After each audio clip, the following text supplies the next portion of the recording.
This is urban combat. A quiet street can turn into a kill zone in seconds, and once contact starts, control disappears fast. So how do you actually fight in a city? In this video we're going to break that down, how and when to use different weapon types, how movement and room clearing really work, how to counter drones, and much more. Buildings are either cover or concealment, with cover hiding you and stopping bullets while concealment only hides you. Concrete and stone count as cover, whereas wood or a car will not stop rounds. So knowing what you are using before committing to a position shapes everything that follows. Every structure has the same danger areas, including rooftops, basements, windows, doorways, and alleyways. You have to think vertically since threats come from above and below just as much as from the sides. And if you only scan at eye level, you miss part of the environment.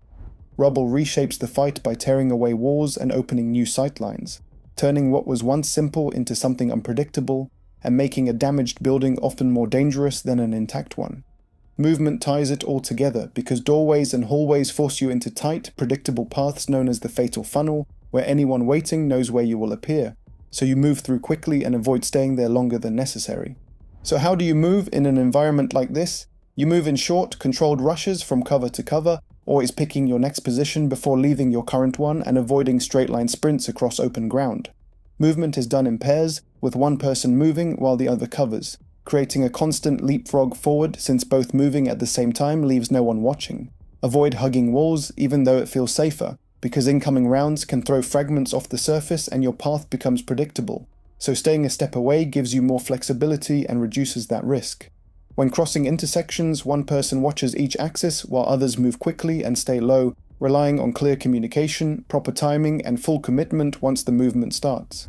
Throughout all of this, maintain noise and silhouette discipline by keeping a low profile, avoiding exposure on high ground, securing loose gear, and remembering that sound travels easily in urban environments. Now for the hardest part, clearing a room. To be honest, if an enemy is waiting in a room for you, even a perfect entry technique will not save you. The goal is to never enter a room blind if you can avoid it. First option, grenade. You throw it in, wait for it to do its work, then enter into a situation that is either clear, disrupted, or already resolved. That is exactly what they are for, so use them. Second option, if you are confident an enemy is waiting, simply shoot through the wall. Some walls don't stop bullets. Bring your largest machine gun and suppress the position. Be aware the enemy will likely shoot back immediately. Pre-firing corners as you enter follows the same logic. You are not waiting to see a threat, you are putting rounds where a threat would be. Third option, drones, but we'll cover that separately. Last resort is a clean technical entry with no prep. If you're going in without any of the above, you're accepting the highest risk version of the problem. When you do breach, slice the pie from the doorframe edge before you move. Pull the room into your view incrementally. First man drives to the near corner, second man crosses to the far corner. Between them, they cover the room. Quick note, the battle map guide is in the store below as a printable layered reference for urban scenarios. Patreon includes that plus bonus scenes and early access. Now continuing. Drones are no longer a future problem. They change how you move, where you stop, and how long you stay anywhere. The most common threat is the recon drone. Small quadcopters give the enemy a live picture of your position, your numbers, and your movement before they commit a single fighter. The moment you're in open ground, you're potentially on a screen somewhere. Assume you are being watched in the open, always. Strike drones are fast, cheap, and guided in real time by a pilot who can see exactly what the drone sees. They fly through windows, into vehicles, and directly at personnel. You will not have much time to react. The key cue is sound, a high-pitched whine. You hear that, you move inside immediately and behind full enclosure. Not partial cover like walls or rocks, but a closed space with no line of sight and no open angles. Loitering munitions are not chasing you, but they are waiting. They circle an area until a target appears. There's minimal warning on approach. What this means practically is that time spent in the open is cumulative risk. As always, move fast. The enemy are not the only ones with drones. A standard quadcopter gives you overwatch before you move. You check a street or room before anyone steps into the open. That single capability removes the most dangerous job on your team, which is being first and blind. Strike drones can be used offensively, flying into a building ahead of your element to locate threats before entry. No need to waste men going door to door. Counter drone habits. Stay under overhead cover whenever you're static. Netting, building overhangs, trees, anything that breaks your visual and thermal signature from above. Move in short, deliberate bursts, not long exposed transits. Never bunch up. One drone into a grouped element is catastrophic. If your squad has the option, carry electronic warfare capability to jam drone signals, and keep a shotgun in their element specifically for close range. Improvised traps. Any space you did not secure yourself should be treated as potentially trapped. That is the default assumption. Common placement areas include doorways, stairwells, windows, vehicles, bodies, and any choke point where movement slows or compresses. Pressure plates are often hidden under floors or steps. They will not be visible, so movement must be controlled and unfamiliar surfaces should be checked before committing full weight. Tripwires can be placed at ankle, knee, or chest height across hallways and thresholds. Look for subtle indicators like tension lines, unnatural reflections, or anything that appears slightly out of place. Always check before crossing. Some devices are command detonated, meaning someone is actively observing the area. If a space feels unusually quiet, open, or intentionally left untouched, treat that as a warning sign rather than reassurance.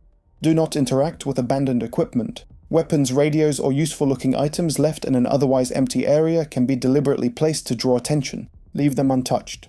Every weapon system has a specific role. Your rifle owns everything inside buildings and at short range. Urban engagements are fast and close, so ideally you have a short barrel and automatic fire capability. A sidearm is for when your rifle is empty, jammed, or the space is too tight. A machine gun is a suppression tool. Its job is to make ground expensive, deny movement across a street, and lock down an intersection. Position machine guns on long axes, wide streets, open crossings, anywhere the enemy has to move through open ground. A sniper's biggest value is the movement they prevent. A suspected sniper on a rooftop can freeze an entire element. Nobody crosses that street. One accurate shot from an unseen position changes how a unit moves for the rest of the engagement. Armored vehicles' main role is allowing forces to cross streets, support advances, or break through stored positions. In urban environments, their effectiveness is limited by tight streets and close-range threats that can exploit weak points in the armor, which means they are most effective when paired with infantry and proper coordination, rather than operating alone. Artillery is used to shape the battlefield. It can clear a defended position before infantry goes in, deny regrouping areas, and collapse strongpoints. The problem in dense areas is fragmentation, and the margin for error near friendly forces is small. Air support, whether helicopters, jets, or drones, provides fast firepower and overwatch that ground forces cannot match. It is used to hit identified threats, suppress strong positions, and provide real-time information from above to support movement on the ground. Most problems in urban combat are not complex. They come from simple mistakes repeated under pressure. Tunnel vision is one of the most common. After contact, people fixate on one direction and stop scanning. They focus on a doorway or a single threat and miss everything else around them. Bunching up in doorways and stairwells is especially dangerous, as it allows a single threat to affect multiple people at once.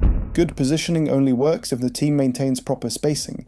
Movement that is too fast leads to skip checks and missed threats. Rushing through space increases the chance of walking directly into danger without realizing it. Another issue is trusting the wrong cover. Cars, thin walls, and furniture may hide you, but they do not stop rounds.